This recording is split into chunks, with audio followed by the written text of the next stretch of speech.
Muito bem, quero que você abra comigo a sua Bíblia aí no livro de Êxodo, capítulo 3. Eu quero pregar a partir de hoje uma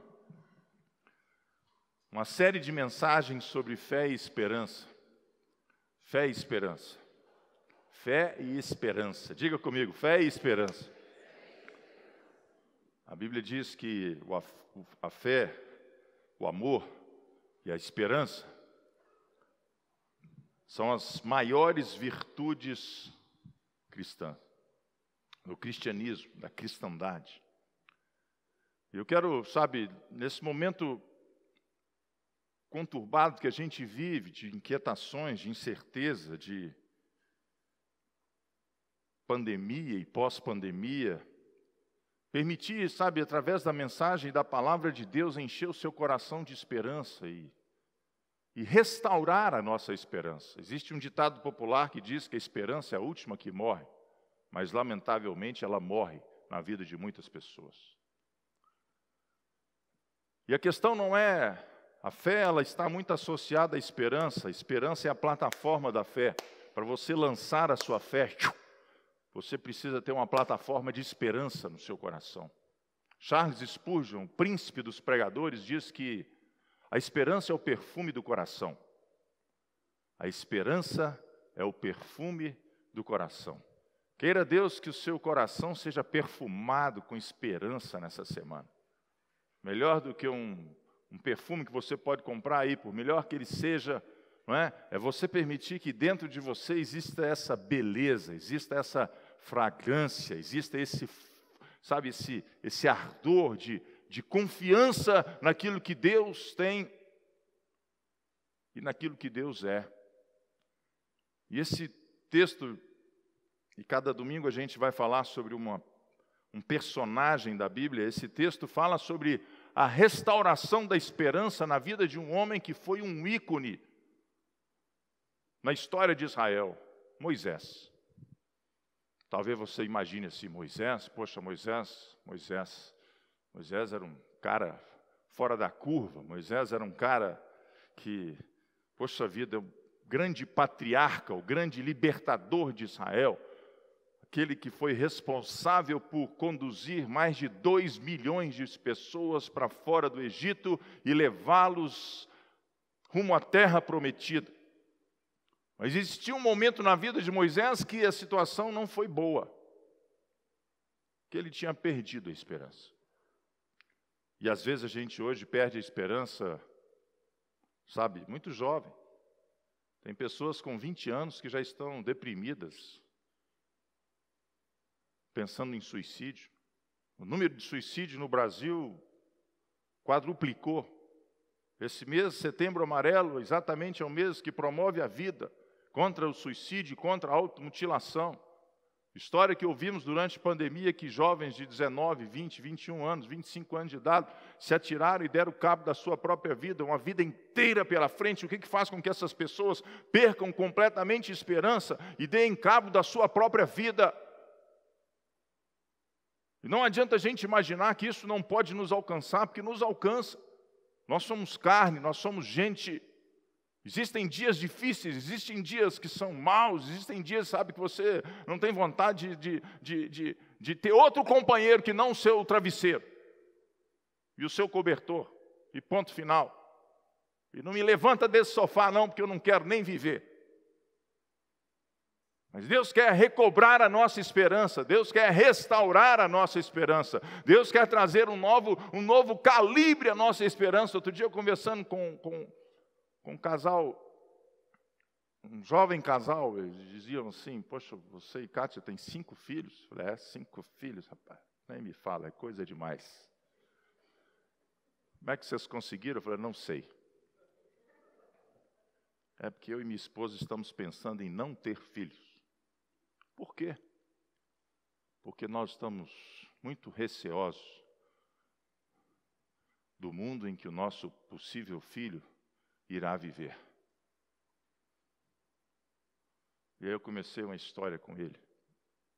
Eu não vou contar aqui essa história, mas é a história da confiança em Deus, do senhorio de Deus, da bondade de Deus, da graça de Deus, que no nosso DNA, dos nossos filhos, dos nossos netos, sabe, estão a suficiência de Deus para encarar a geração em que eles viverem e eles serem mais do que vencedores.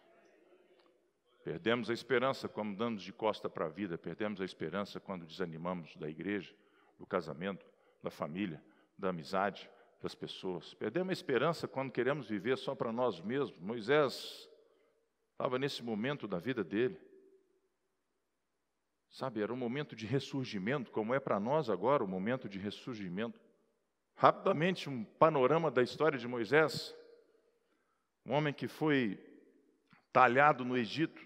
O Egito era Harvard da época, você está entendendo? A Universidade do Egito era o Harvard, era MIT de hoje, não é? Ou seja, Moisés foi educado nas melhores universidades. Moisés tinha tudo. Moisés era filho da filha de Faraó, né? Ou seja, educado daquela forma, apesar da sua mãe ser hebreia e ter sido tirado das águas, aquele episódio sensacional que mostra lá no início do livro de Êxodo. Moisés sabia qual era a sua missão, Moisés sabia qual era o seu chamado, Moisés sabia qual era o seu valor. Moisés era um homem forte, era um homem poderoso. Ele se envolveu numa briga, ele matou um egípcio. E matando um egípcio, a Bíblia diz que ele fugiu para o deserto. E nessa época ele tinha 40 anos, e ele fugiu para o deserto. E ele, ao fugir para o deserto, ele abre mão dos seus sonhos, ele abre mão do seu chamado, ele abre mão do seu propósito, né? Ele quer salvar a sua vida. Ele sabia que ele tinha sido chamado por Deus para uma missão maior, mas ele queria construir tudo aquilo na força do braço dele, na capacidade dele, na força dele, no talento dele, na perspectiva dele. Ele viu que nada daquilo deu certo, porque ele queria que o povo hebreu fosse liberto do Egito, mas ele queria que o povo hebreu fosse liberto do jeito dele e não do jeito de Deus. E é o que nós muitas vezes fazemos. Queremos que Deus nos abençoe do nosso jeito, mas não do jeito dele, da forma dele, da maneira dele. Invariavelmente a gente está na direção do nosso carro e fala assim: Deus, senta aqui do lado, vai comigo, me abençoa. Dê o comando da sua vida a Deus. E aí Moisés foge por deserto, e 40 anos durou o lockdown de Moisés. Quarentena brava foi a quarentena de Moisés. 40 anos no deserto. O homem passou a ser pastor do seu sogro, pastor de ovelhas, não tinha mais nada. Aquele homem educado em Harvard, no MIT, com um futuro brilhante. Sabe o que ele era agora? Nada, menos do que nada. Ele ficou tão desassociado da comunicação que a Bíblia diz que ele ficou gago. Porque tudo o que ele ouvia durante os 40 anos era mé. Você está entendendo? Perdeu a capacidade de dialogar. Perdeu a capacidade de interagir com o mundo.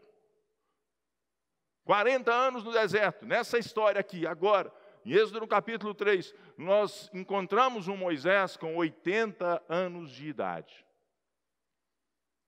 E eu vendo aqui, não tem ninguém com 80 anos de idade.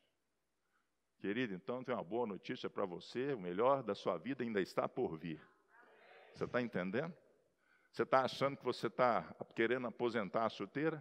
Você está achando que você já fez, que já acabou, que agora é só... Não, Senhor, Deus conta com você, Deus conta com você, Deus conta com você.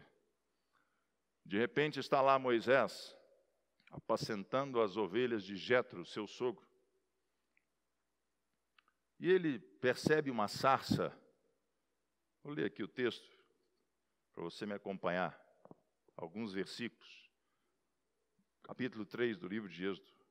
Moisés pastoreava o rebanho do seu sogro Jetro, que era sacerdote de Midian. Um dia levou o rebanho para o outro lado do deserto e chegou a Horebe, monte de Deus. Ali o anjo do Senhor lhe apareceu numa chama de fogo que saía do meio de uma sarça. Moisés viu que, embora a sarça estivesse em chamas, ela não se consumia. Diga aí comigo, ela não se consumia pelo fogo. Que impressionante, Moisés pensou. Por que essa sarça não se queima? Vou ver isso de perto. O Senhor viu que ele se aproximava para observar, e então, no meio da sarça, Deus o chamou: Moisés, Moisés, eis-me aqui, respondeu ele. Então disse Deus: não se aproxime, tire as sandálias dos seus pés, porque o lugar em que você está é terra santa. Disse ainda: eu sou o Deus do seu pai, Deus de Abraão, Deus de Isaque, Deus de Jacó. Então Moisés cobriu o rosto, pois teve medo de olhar para Deus. Disse o Senhor: de fato tenho visto a opressão sobre o meu povo no Egito. Tenho escutado o seu clamor por causa dos seus feitores, e sei quanto eles estão sofrendo. Por isso desci para livrá-los das mãos dos egípcios e tirá-los daqui para uma terra boa, vasta, onde há leite e mel com fartura, a terra dos cananeus, dos hititas, dos amoreus, dos ferezeus, dos heveus e dos jebuseus, pois agora o clamor dos israelitas chegou até mim, e eu tenho visto como os egípcios oprimem. Vá, pois, agora, eu o envio ao faraó para tirar do Egito o meu povo, os israelitas. O que chamou a atenção de Moisés não foi a sarça em fogo. A sarça é um arbusto pequeno, né? Um negocinho de 70, 80 centímetros, às vezes maior, 1 metro de altura. O que chamou a atenção de Moisés não foi a sarça em fogo, porque ele estava quantos anos no deserto?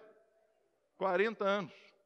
O deserto é um lugar tão seco, tão árido, de tanto calor, que as plantas entram em combustão espontânea. Ele já tinha visto aquilo outras vezes. O que chamou a atenção de Moisés foi que aquela sarça não se consumia. Preste atenção nisso, querido. A sarça é a nossa vida. Nós somos uma árvore. Nós somos, sabe, como essa sarça. E Moisés sabia que a vida dele estava completamente consumida. Moisés estava no burnout. Moisés estava estressado. Moisés estava acabado. Moisés, sabe, nesse momento da vida dele, sabe, aquilo tudo que ele sonhava tinha sido colocado de lado. Nós perdemos a nossa esperança quando o nosso combustível acaba. Por maior que seja o tanque da sua vida, às vezes o tanque está vazio. Não é verdade? O tanque está vazio. Nós queimamos intensamente. Pessoas que têm uma energia enorme para começar as coisas. E eu me admiro com essas pessoas.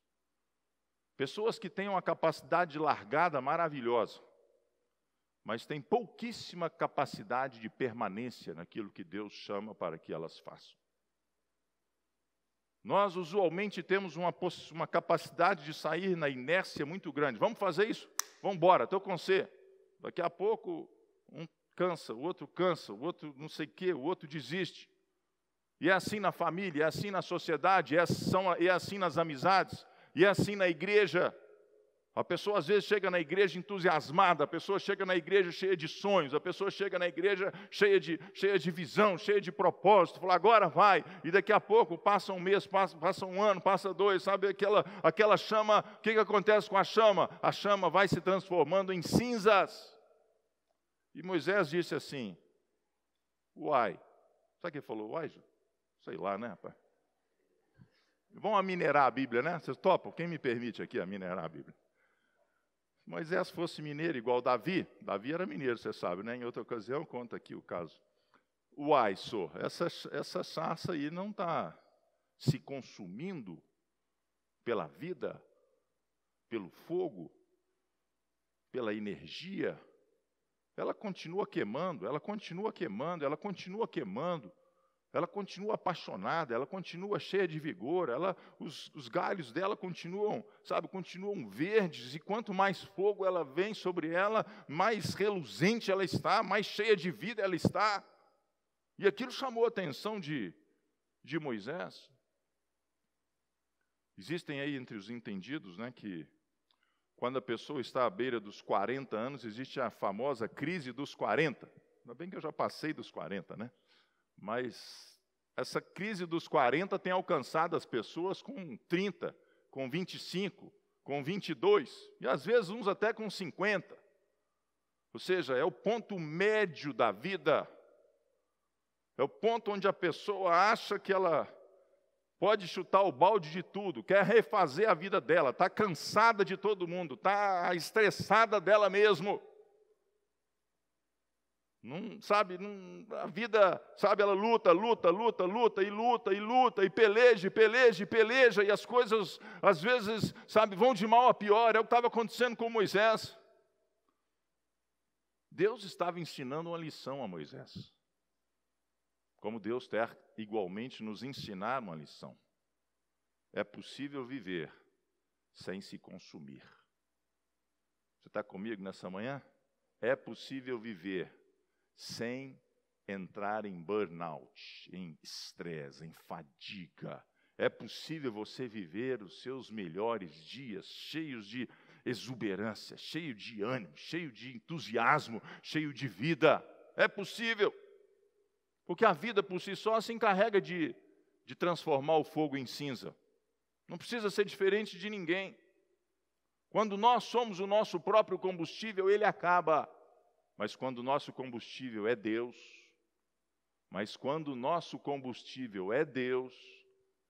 a sarça não se consome. É isso que Deus estava ensinando para Moisés. Deus quer ser o seu combustível. Deus quer ser a sua energia. Deus quer ser a sua força. Deus quer ser o seu amanhecer, o seu anoitecer, o seu acordar e o seu deitar. Ou seja, é a presença de Deus. No versículo 4, Deus diz para Moisés assim: chega mais perto. Você está entendendo? Chega mais perto de Deus nessa manhã, meu querido. Chegue mais perto de Deus nessa manhã. Chegue mais perto de Deus nessa manhã. Não importa quão de Deus você tenha, você pode se aproximar dele mais, você pode ler mais a Bíblia, você pode orar mais, você pode se consagrar mais, você pode receber esse convite nessa manhã. Se aproxime de Deus, deixe Ele ser o combustível da sua vida. Moisés queria fazer a coisa certa, mas da forma errada, e muitos de nós caímos nessa mesma armadilha. Por isso perdemos o nosso casamento, por isso perdemos a nossa família, por isso perdemos os negócios, por isso perdemos a perspectiva da vida e de esperança, porque queremos fazer a coisa certa, mas da forma errada. Deus no versículo 4 diz para Moisés: Moisés, chega mais perto. Você aceita esse convite nessa manhã? Que haja no seu coração um desejo, querido, de se aproximar de Deus. De se aproximar de Deus. Porque quando chegamos mais perto, ouvimos a sua voz. Não é que Deus não fala conosco, Ele fala. É que nós ouvimos tantas vozes que o nosso ouvido está dissoante daquilo que Deus quer falar. Vozes do medo têm falado mais do que as vozes da fé. Vozes da morte têm falado mais do que a voz da vida. Vozes da angústia têm falado mais do que a voz da esperança. Nós não temos a capacidade de sintonizar em 3, 4, 5 rádios ao mesmo tempo. Faço uma escolha nessa manhã, falo, eu quero sintonizar os meus ouvidos na rádio dos céus. Você sabia que existe uma rádio dos céus? Ela é melhor do que a AM, do que a FM, ela é melhor do que curta, do que longa onda, ela alcança você aonde você estiver. É só você querer. Veja bem que não é Deus que se aproxima de Moisés, é Moisés que se aproxima de Deus. E Deus faz esse convite para a gente nessa manhã, para que a gente tenha uma visão mais clara da vida. A questão não é a sua força, querido. Eu me impressiono muito hoje com pessoas que acham que a vida pode ser levada na força do braço. A questão não é quão forte você é. A questão não são quantos diplomas você tem. A questão não é qual é o nível de relacionamento, qual é a sua possibilidade humana. Preste atenção numa coisa que é Jesus em nós, a esperança da glória. Somos vaso de barro, carregamos dentro um tesouro maravilhoso. Somos vaso de barro. Não adianta você achar que você deve ser um super-homem, uma super-mulher, e eu sempre falo isso. Não se trata de você Se trata de Deus em você. Por melhor que você seja, um dia o seu combustível vai acabar. Um dia você vai querer chutar o balde. Um dia você vai querer chutar o pau da barraca. E aí você vai descobrir que nós não somos nada, que nós precisamos de Deus na nossa vida. Davi entendeu isso quando foi enfrentar Golias. Josué entendeu isso quando conquistou Jericó e deu 7 voltas em silêncio. Pedro entendeu isso na pesca miraculosa, que Jesus disse, lança lá a rede, Pedro, você vai pescar. Paulo entendeu isso, Cristo em nós, a esperança da glória. João entendeu isso na ilha de Pátimos, quando ele viu Jesus no seu esplendor e na sua glória. Nós vivemos numa sociedade performática, pessoal. Você está namorando, as pessoas te perguntam, quando você vai ficar noivo? Você está noivo, as pessoas te perguntam, quando você vai casar? Você casa, as pessoas te perguntam, quando você vai ter o primeiro filho? Você tem o primeiro filho, as pessoas te perguntam, quando você vai ter o segundo filho? Você tem o segundo filho, as pessoas te perguntam, quando você vai ter o terceiro filho? Aí no meu caso, né? Você tem o terceiro filho, as pessoas te perguntam, já não perguntam mais. Você tem 5 filhos, as pessoas perguntam, isso tudo? Você tem um negócio, as pessoas perguntam, quando você vai abrir outra loja? Você é gerente, as pessoas perguntam, quando você vai para diretor? Você tem uma faculdade, as pessoas te perguntam, quando você vai fazer um mestrado, um doutorado? Você tem um doutorado, as pessoas te perguntam, quando é que você vai fazer um intercâmbio? Você vai fazer um negócio, sabe? Ou seja, nós vivemos nessa sociedade performática. Mas no Evangelho é diferente, porque com ele, o menos é mais. O maior é o menor. O grande é aquele que serve. E o silêncio, às vezes, são as melhores palavras. Existe uma desassociação enorme entre aquilo que nós vivemos e aquilo que Deus quer que a gente viva. Eu queria falar mais um pouquinho para você, estamos terminando para a gente participar da ceia. Como é que nós podemos ter a nossa esperança renovada? Esse é o ponto dessa mensagem. Como é que a gente entende que a gente pode estar com um tanque vazio e num momento seguinte a gente pode ser aquela sarça que não se consome? Quando Deus diz assim, Moisés, tire a sandália dos seus pés. É interessante que ao mesmo tempo que Deus fala para Moisés assim, se aproxime, e Moisés vai se aproximando, Deus fala para ele, para, não chegue mais perto. Você está entendendo? Preste atenção, meu querido. Tem uma linha no chão. Está vendo? A igreja até nos ajuda, né? Quadriculada. Existe uma linha que você precisa cruzar. Existe uma linha na sua vida que você precisa cruzar. Deus está dizendo assim, Moisés, para, não chega mais perto. Não chega mais perto, é o que está escrito aí. Não venha mais. Tira a sandália dos seus pés. Esse lugar aqui é um lugar santo.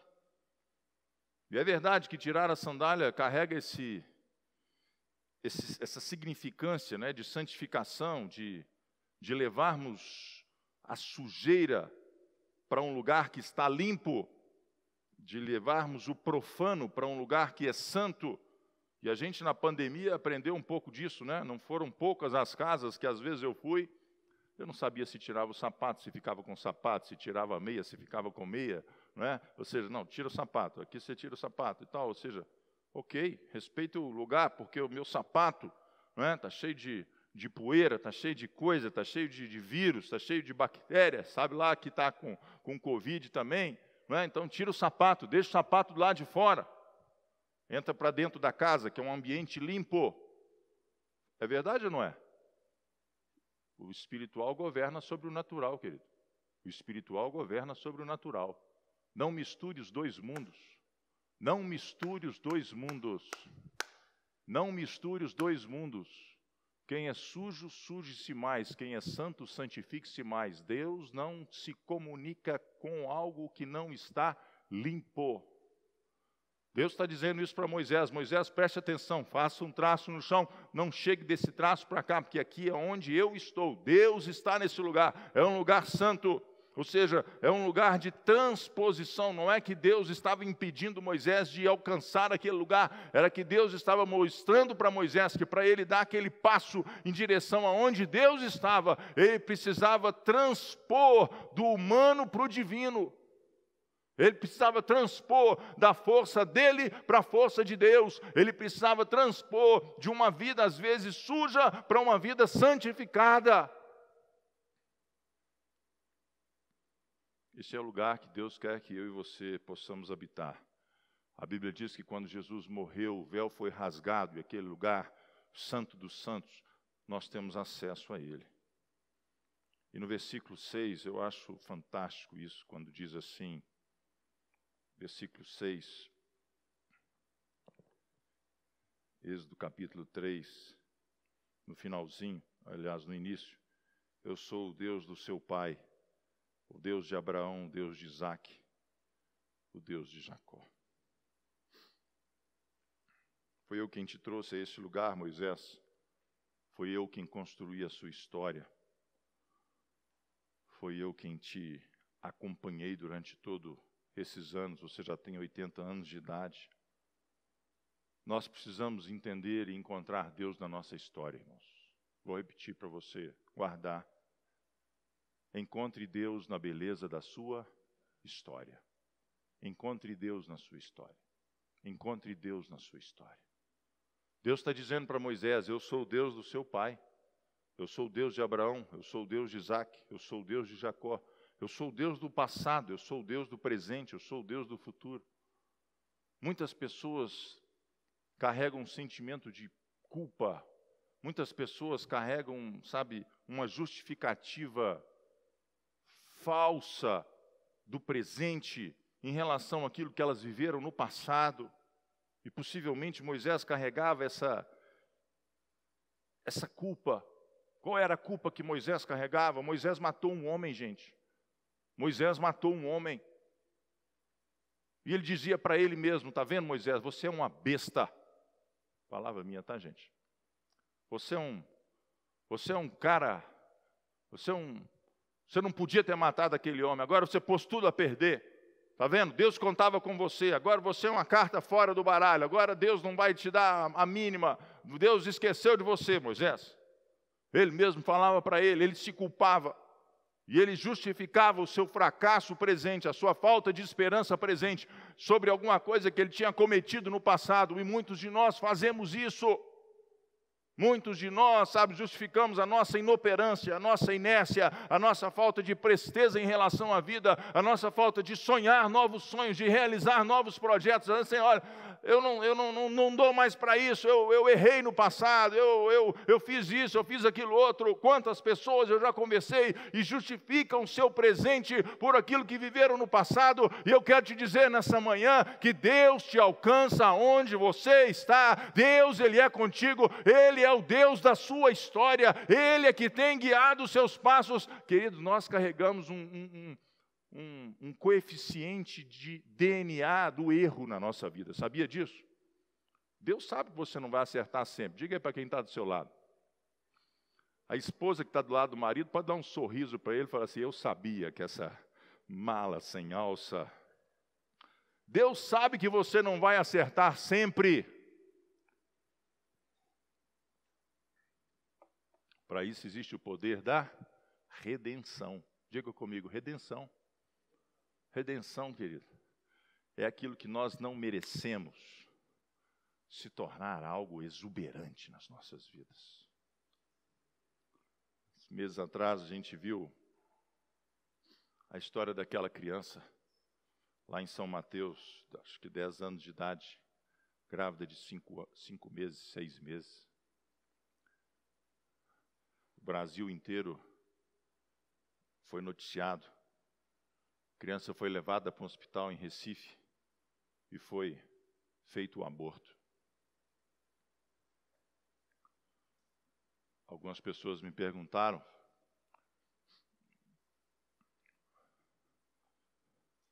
e eu disse que nós precisamos experimentar o poder redentivo de Deus.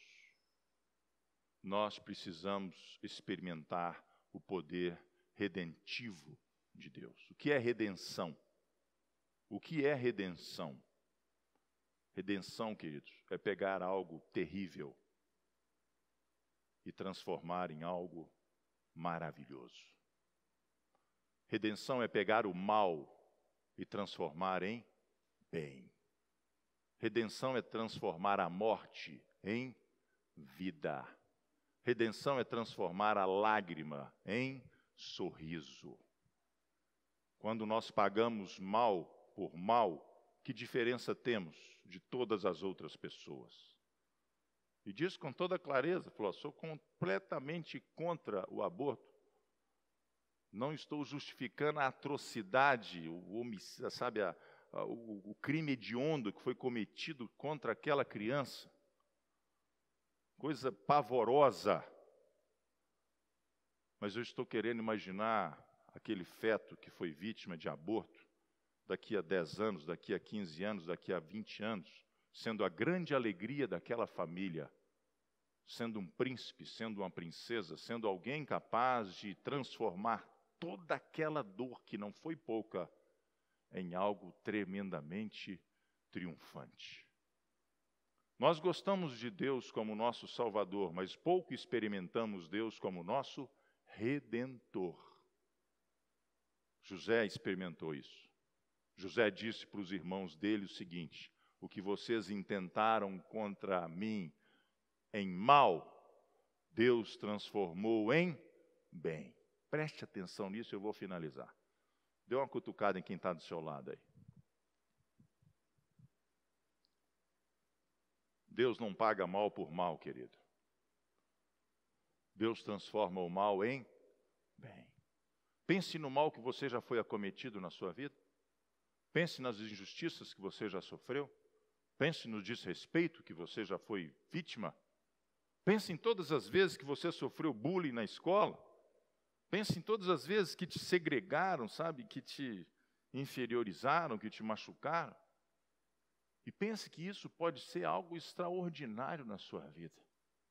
Que se você apresentar isso diante de Deus,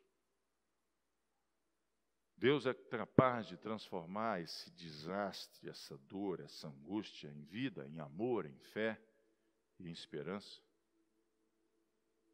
Quando Deus diz para Moisés, eu sou o Deus do seu pai, Abraão, Isaque, Jacó, Deus está dizendo, eu sou o Deus da sua história. Eu quero dizer para você nessa manhã, a sua história é uma história maravilhosa. Vou repetir para você dar um glória a Deus, a sua história é maravilhosa.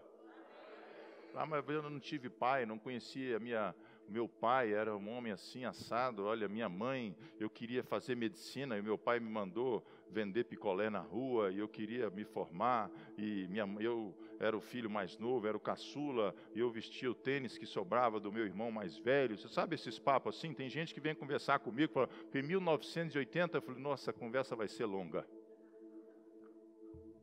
Hoje, querido, hoje Deus está com você. Hoje Deus te alcança onde você está.